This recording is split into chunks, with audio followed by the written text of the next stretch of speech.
When I saw my daughter-in-law cry harder than anyone at my husband's funeral, something inside me went quiet instead of breaking. The church was full, but the air felt thin.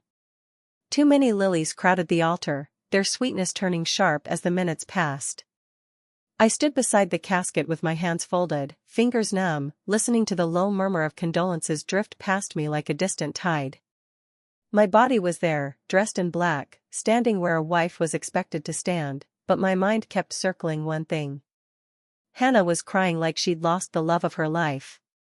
She clutched a handkerchief in one hand and my arm in the other, her sobs coming in waves that bent her forward. People turned to look. A woman too rose back, shook her head sadly and whispered, "That poor girl." Another reached out to pat Hannah's shoulder, murmuring something about how close she must have been to Robert. Close. I felt the word settle into my chest, heavy and misplaced. My son, Daniel, stood on her other side, one arm around her waist. His eyes were red, his jaw clenched, grief held tightly inside him the way he'd always held his feelings. He rubbed her back in slow circles, steady, protective. The way a husband should. I watched Hannah press her face into his shoulder, watched the way her fingers curled into the fabric of his suit as if she were afraid of falling. When the pastor spoke about my husband, about his loyalty, his devotion to family, his quiet generosity, Hannah let out a sound that didn't feel like it belonged in that room. It wasn't just grief. It was raw, unguarded, almost intimate. And for a moment, just a moment, I wondered if I was imagining it. Grief does strange things. It sharpens some instincts and dulls others. I told myself I was tired, hollowed out by shock. I told myself there was no reason to read into the way my daughter-in-law mourned. After all, we were family. When the service ended, people lined up to hug me. Hands squeezed my shoulders. Voices cracked as they said my name. Hannah never left my side. She stayed so close I could feel her breath when she leaned in to whisper. "I loved him," she said, her voice trembling. "He was so good to me." I nodded because nodding was easier than thinking. That was when it happened. A woman I didn't recognize slipped between the rows of chairs as the crowd thinned. She was plain-looking, mid-40s maybe, with tired eyes and a coat she hadn't taken off indoors. She didn't approach me directly. Instead, she brushed past, close enough that our sleeves touched. Something cool pressed into my hand. "For later," she murmured, not meeting my eyes. Before I could speak, she was gone. I looked down at my palm. A folded piece of paper. My name written on the outside in neat, careful letters. I didn't open it there. I couldn't. I tucked it into my coat pocket and stood still, listening to Hannah's crying soften into quiet sniffles beside me. That night, after the last guest left and the house settled into an unfamiliar silence, I sat alone at the dining table. The casseroles people had brought lined the counter, untouched. Robert's chair was still pulled out slightly, the way he always left it. I hadn't had the heart to push it in. The clock on the wall ticked steadily. Too loudly. I took off my coat and felt the paper shift in the pocket. My hand shook as I pulled it out and smoothed it flat on the table. The first line stopped my breath. "I'm sorry you had to learn this way." I didn't read the rest. Not yet. I folded the letter again, slowly, like it might shatter if I rushed, and set it down beside my teacup. I pressed my fingers to the table and stared at the wood grain, at the small burn mark from years ago when Robert had set down a pen without thinking. My grief, which had been heavy and familiar all day, shifted into something sharper. Robert and I had been married for 42 years. We met young, married too quickly by our parents' standards, and spent the first decade learning how to disagree without hurting each other. He was methodical. I was emotional. He liked things neat, I liked things comfortable. Somewhere in the middle, we built a life that fit us. Mornings were quiet. He drank his coffee black at the kitchen table, reading the paper. I burned toast more often than I'd like to admit, scraping it over the sink while he pretended not to notice. On Sundays, we took long walks around the neighborhood, talking about nothing important. We had one son, Daniel. A late blessing. I was nearly 40 when I had him, tired and grateful all at once. Robert adored him. Sometimes I thought he loved Daniel with the softness he'd had to learn with me. Daniel grew into a thoughtful man. Quiet. Responsible. The kind of person who listened more than he spoke. When he brought Hannah home for the first time, he looked nervous in a way I hadn't seen since his teenage years. She was polite. Warm. She complimented my cooking even when the chicken was dry. She asked questions about our routines, our habits. She listened closely when Robert talked, laughing at his stories like she'd heard them before and enjoyed them anyway. Robert liked her immediately. That should have comforted me. Instead, it unsettled me in a way I couldn't explain. He laughed more when she was around. Told old stories with a lightness I hadn't seen in years. Once, I caught him watching her from across the room, his expression thoughtful, almost tender. When I asked him later if something was wrong, he waved it off. She's easy to talk to, he said. That's all. Daniel and Hannah married quietly. No big ceremony. Just close family, a small dinner afterward. Hannah hugged me tightly that night and whispered, "Thank you for trusting me with your son." I believed her. Life went on. Until it didn't. Robert's death came suddenly, early one morning while I slept beside him.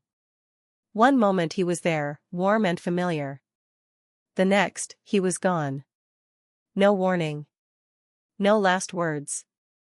Hannah arrived at the hospital before I did. At the time, I thought that meant devotion. Now, sitting alone with that unopened letter on my table, I wondered what else I had mistaken for love. I reached for the paper again, my heart beating louder in my ears. And finally, I began to read. I read the letter slowly, the way you read something when you're afraid your heart might not survive the end. The handwriting was careful, almost gentle, like the writer was trying not to hurt me more than necessary. I didn't know how else to tell you, it said. And I don't know if you'll believe me. But the truth has been sitting in your home for years. My chest tightened. I paused, listening to the refrigerator hum, to the distant sound of a car passing outside. Ordinary sounds, still doing their jobs while my world tilted. Your husband had a relationship with my friend Hannah. It began long before she married your son. It didn't stop when she did. I pressed my fingers into the edge of the table. Hard. The wood bit into my skin, anchoring me there. The letter went on to explain how the woman had known Hannah years ago, back when she confided freely, before secrets became heavy. She wrote about lunches that turned into long afternoons, about messages deleted carefully, about a man who never planned to leave his wife but couldn't let go of something that made him feel young, understood, needed. She said staying married was his responsibility, the letter read. But being with her was where he felt alive. I felt a sound rise in my throat, half a sob, half a laugh, and forced it back down. I wasn't ready to make noise yet. Noise would make it real. At the bottom of the page, one line stood apart from the rest. You deserve to know who she really is. I folded the letter and sat there for a long time, staring at the place on the wall where Robert's shadow used to fall in the evenings. The grief I'd been carrying all day shifted, settling into something colder. Heavier. Less forgiving. I went to bed without turning off the kitchen light. Sleep didn't come. When it finally did, it was shallow and restless, filled with half-memories and unfinished conversations. By morning, my eyes burned and my head throbbed, but I moved through my routine anyway. Made coffee. Fed the cat. Opened the curtains. Life doesn't stop just because truth shows up uninvited. Daniel came by late morning. He looked tired, grief etched into the lines around his eyes. Hannah followed him in, carrying a bag of groceries she hadn't asked me about. I brought soup, she said softly. You haven't been eating much. I thanked her. My voice sounded distant to my own ears. She moved through my kitchen with an ease that suddenly felt intrusive. She knew where everything was. Where I kept the good bowls. which spoon Robert preferred for soup. She placed it in front of Daniel without thinking. I watched her hands. Her ring caught the light as she moved. The same ring Robert had admired when they first got engaged. He'd said it suited her. I remembered that now, and the memory burned. While Daniel talked about work and paperwork and things that needed doing, Hannah kept glancing at me, her eyes searching my face. "You're very quiet today," she said gently. "Are you feeling all right?" I looked at her. Really looked. Her concern seemed real. Her voice steady. If I hadn't read that letter, I might have believed every word. "I'm just tired," I said. She nodded, relief flickering across her face too quickly. After they left, I stood in the kitchen and breathed in the faint scent of soup and laundry detergent. My home smelled like care. Like family. And yet, something foreign had been living inside it for years. That afternoon, I did something I'd never done before. I went into Robert's study and closed the door. The room still smelled like him, paper, aftershave, dust warmed by sunlight. His desk was neat, as always. I opened drawers slowly, telling myself I was looking for documents, something practical to justify my presence there. That's how lies begin. With reasonable explanations. In the bottom drawer, beneath old manuals and insurance papers, I found a notebook. Plain. No label. Inside were dates. Initials. Short notes written in Robert's careful hand. At first, I didn't understand what I was looking at. Then I saw her name. Hannah. My breath caught so sharply it hurt. I flipped pages, my hands shaking now, my pulse loud in my ears. The entries went back years. Meetings marked casually. Notes about conversations. Feelings he'd never shared with me. One entry stood out, written darker than the rest. She wishes she'd met me first. I closed the notebook and pressed it to my chest, sinking into Robert's chair. The weight of it all settled in at once. This wasn't a moment. This wasn't confusion or weakness. This was a second life. Built quietly. Carefully. Right inside my own. Over the next few days, I watched Hannah with new eyes. The way she lingered after visits. The way she spoke about Robert in the present tense, then corrected herself quickly. The way she flinched when his name came up unexpectedly. Once, while helping me fold laundry, she picked up one of Robert's sweaters and held it to her face for just a second before realizing I was watching. "I'm sorry," she said quickly. "I didn't mean." "It's all right," I replied. But it wasn't.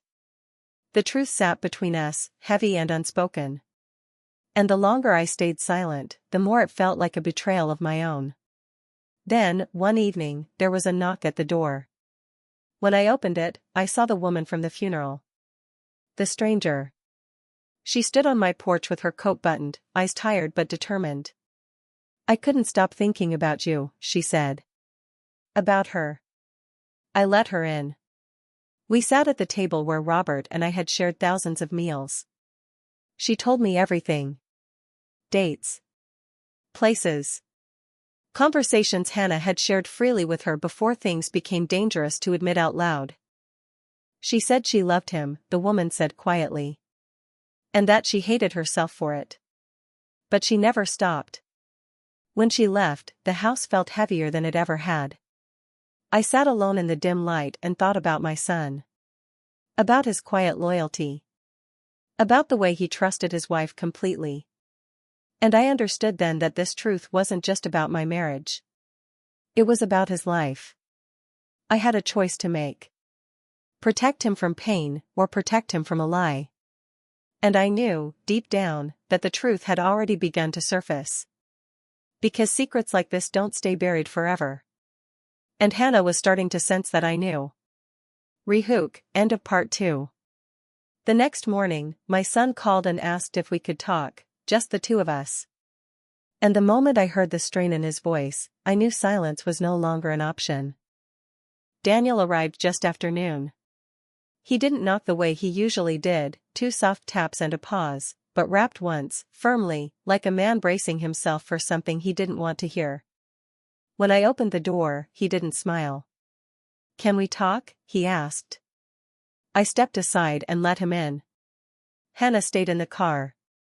I noticed that immediately. She usually followed him everywhere now, like she was afraid to leave him alone with his grief. Or maybe, afraid to leave him alone with me. We sat in the living room. The curtains were half drawn, letting in a pale winter light that made everything look tired. Daniel leaned forward, elbows on his knees, hands clasped so tightly his knuckles had gone white. "I've been thinking a lot," he said. "About Dad. About things I didn't notice when he was alive." My heart began to beat faster, but I kept my face still.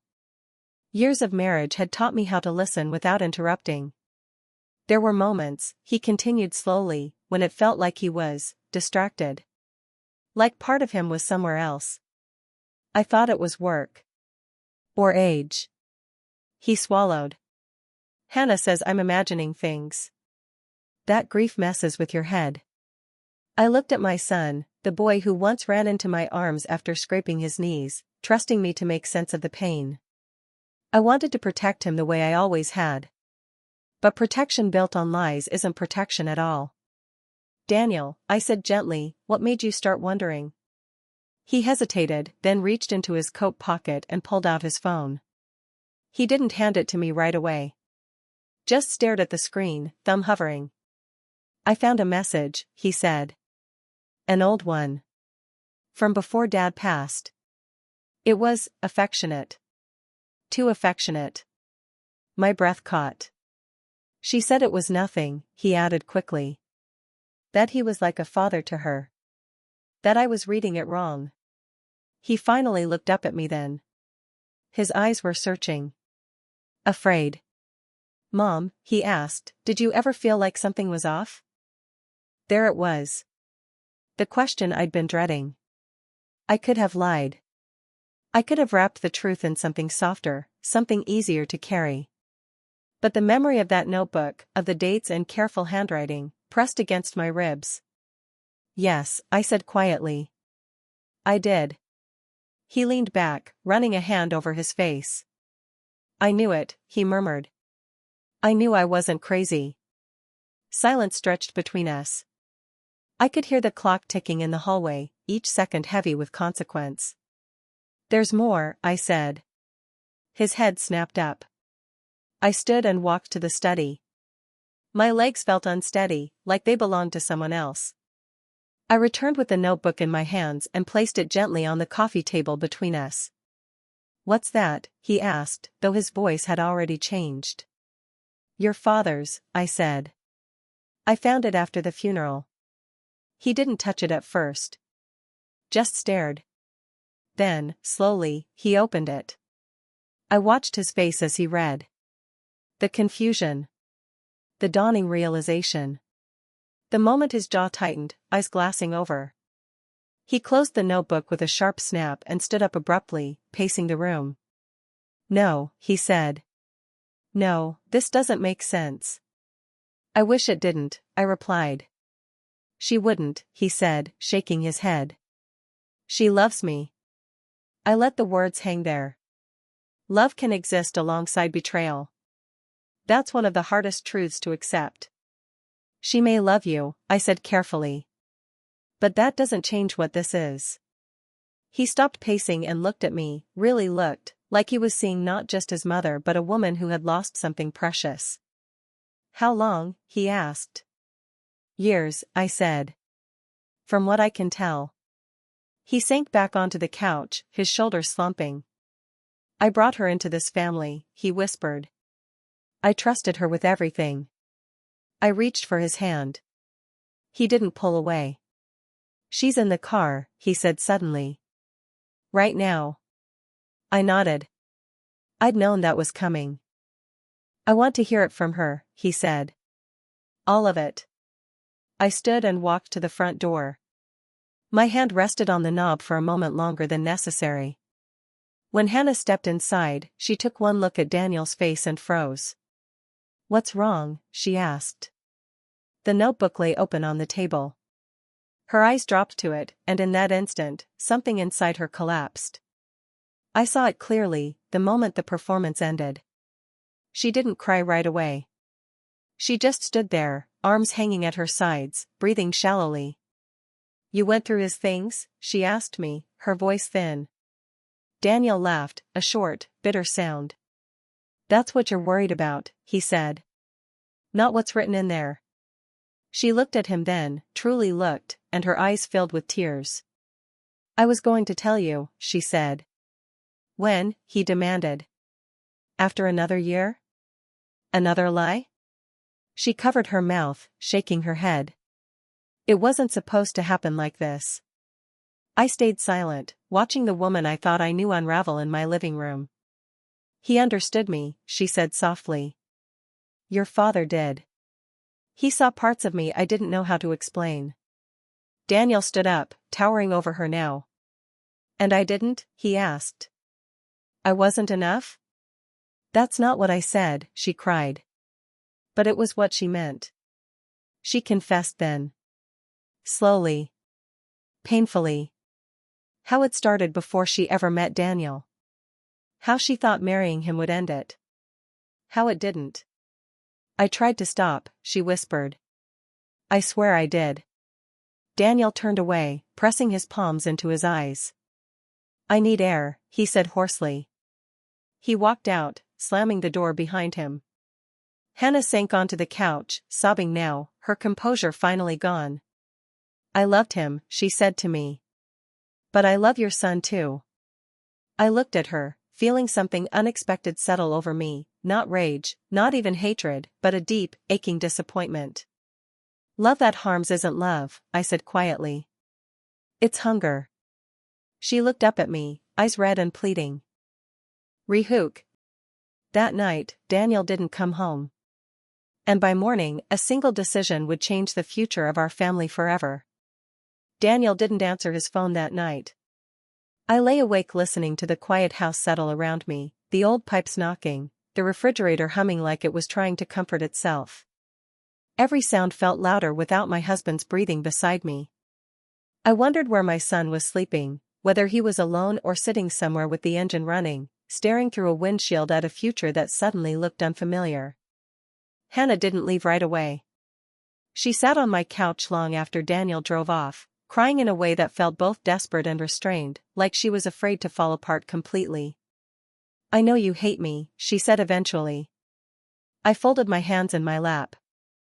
"Hate takes energy," I replied. "Right now, I'm just tired."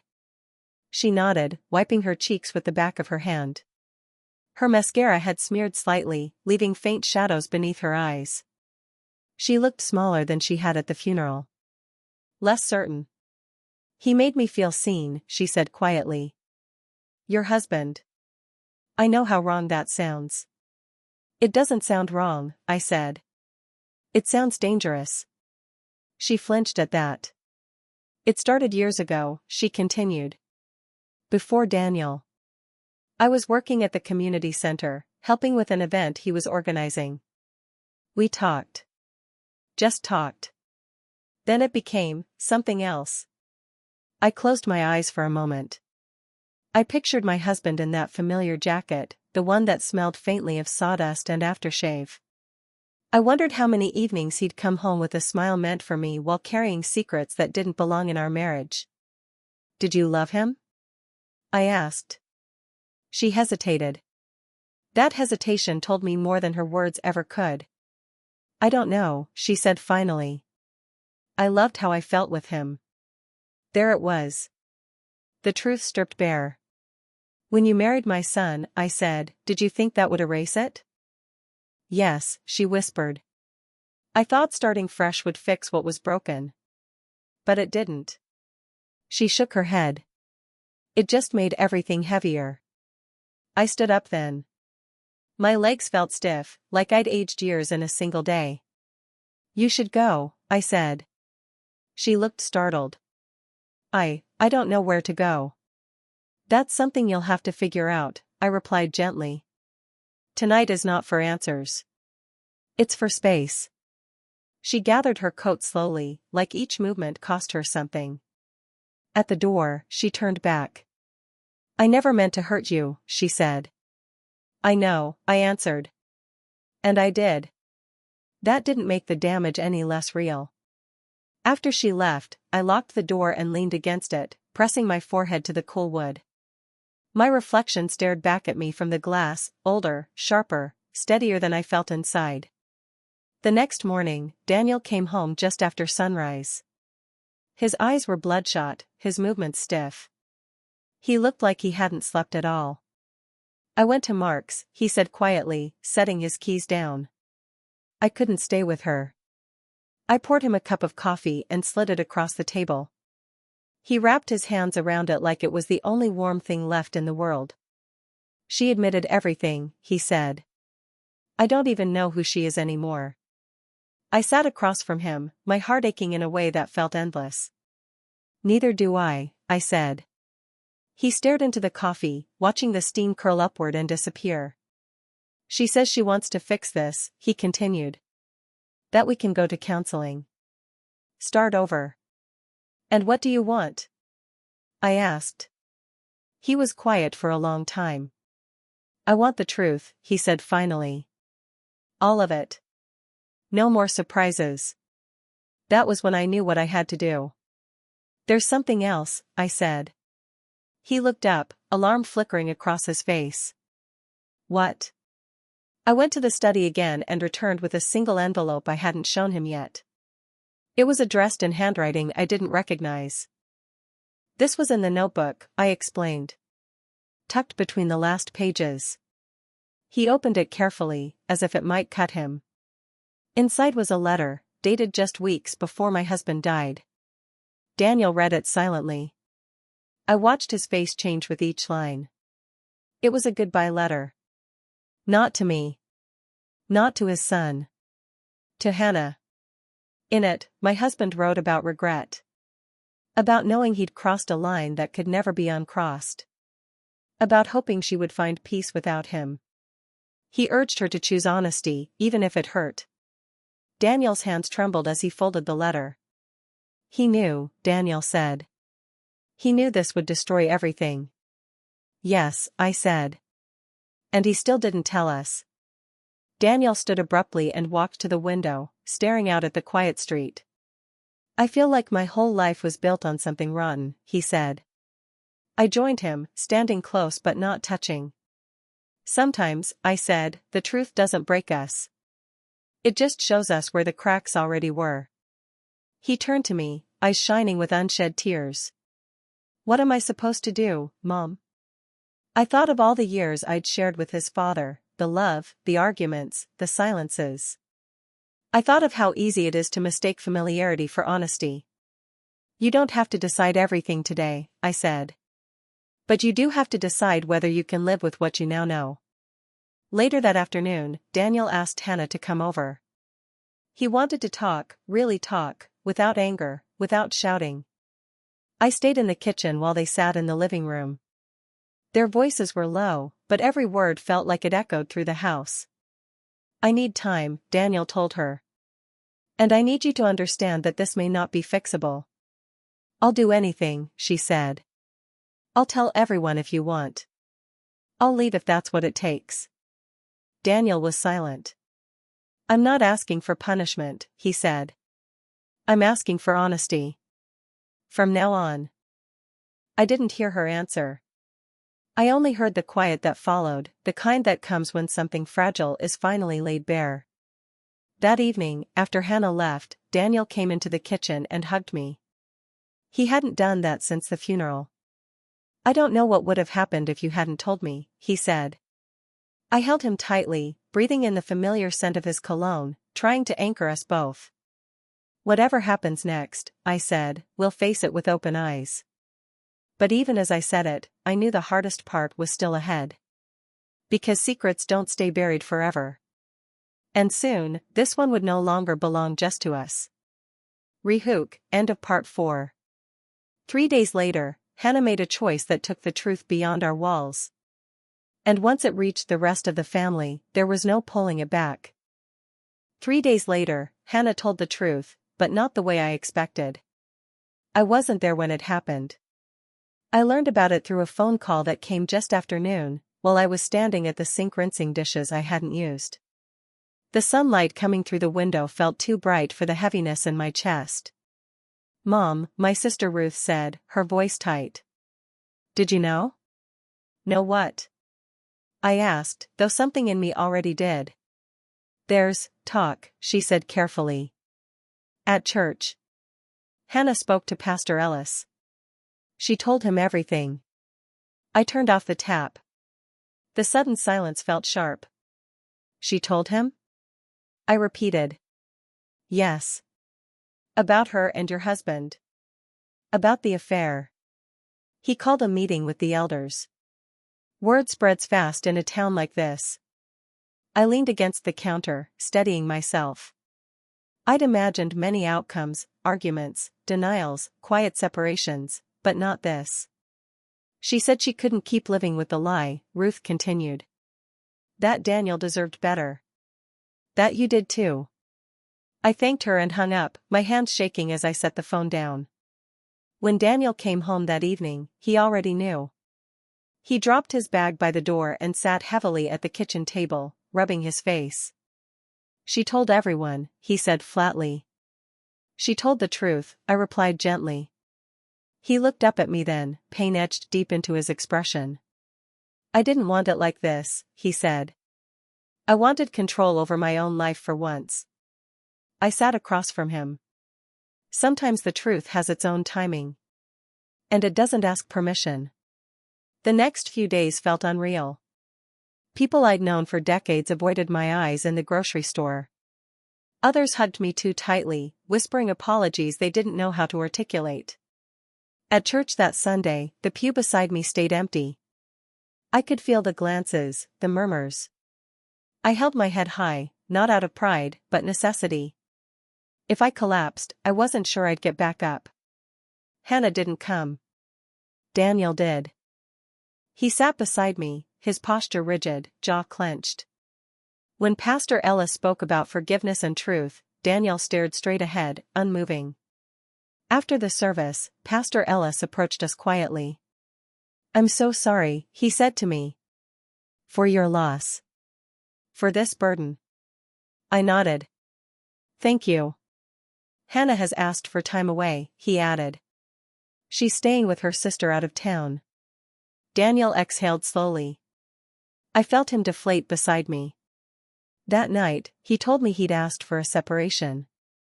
"I don't know if this ends in divorce," he said. "But I can't pretend anymore." I reached for his hand. "That's honesty," I said. "Even when it hurts." Weeks passed. The town adjusted, as towns always do. A new scandal replaced ours. The whispers softened. But inside our home, everything had changed.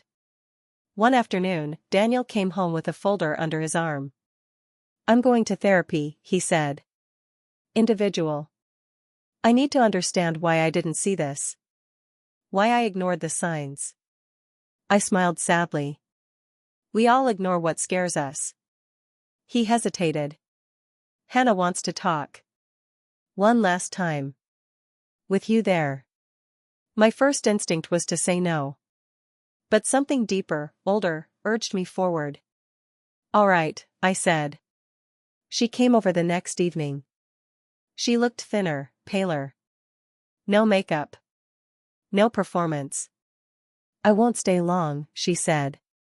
I need to say this out loud." Daniel nodded but didn't sit close to her. "I hurt you," she said to him. "And I hurt you," she added, turning to me. "I won't ask for forgiveness. I just want to own what I did." I studied her face. I saw fear. Shame. And something like relief.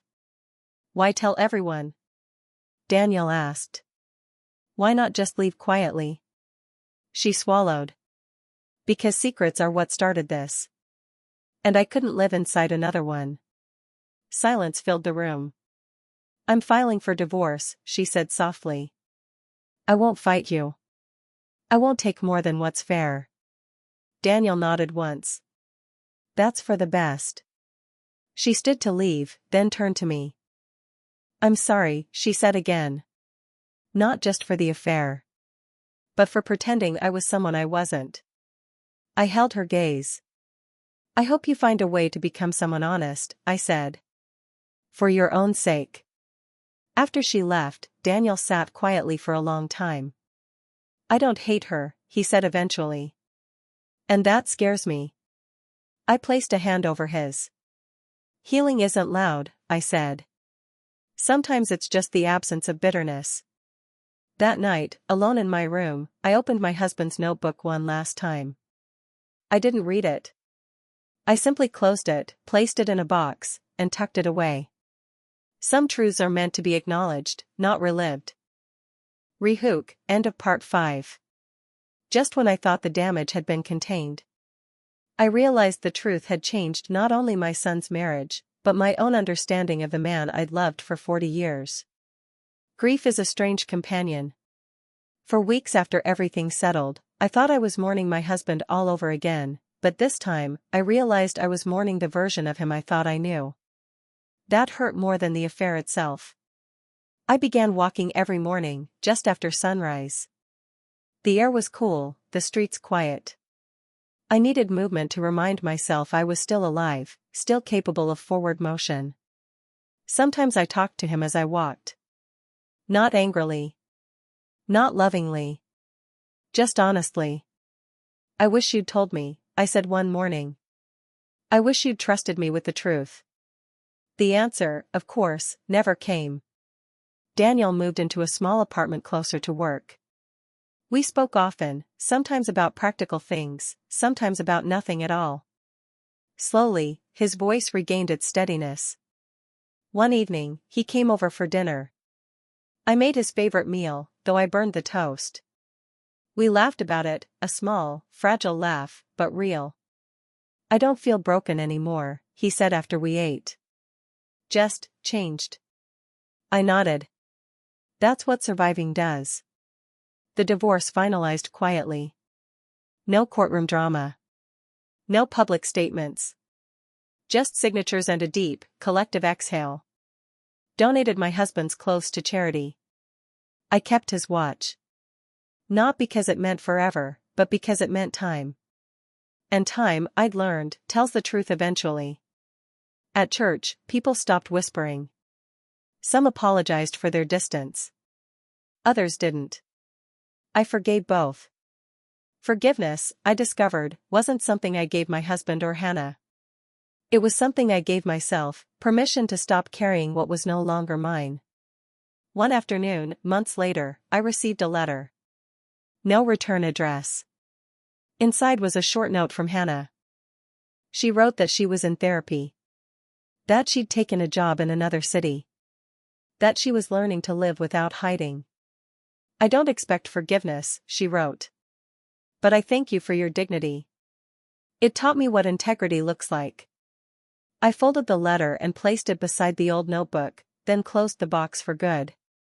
That chapter was finished. On the anniversary of my husband's death, Daniel and I visited the cemetery together. We stood quietly, side by side. "I don't know how to remember him," Daniel said. I thought for a long moment. "Remember the good," I said. "Acknowledge the bad. And don't let either define you." He nodded, tears slipping free. As we walked back to the car, I felt something loosen inside me, like a knot finally undone. Life didn't return to normal. It never does. But it became honest. And that, I learned, is far better. Closing/audience connection, Auntie May style. Sometimes the people we trust most carry truths we're not ready to see. And sometimes, the bravest thing we can do is face them anyway. I didn't lose my son. I didn't lose myself. I lost an illusion, and in its place, I gained clarity. If you were standing where I stood, would you have chosen silence, or truth? Tell me in the comments. And if stories like mine remind you that you're not alone, please like, subscribe, and support Voices of Auntie May. Because healing begins when we speak what was hidden, and choose dignity over denial.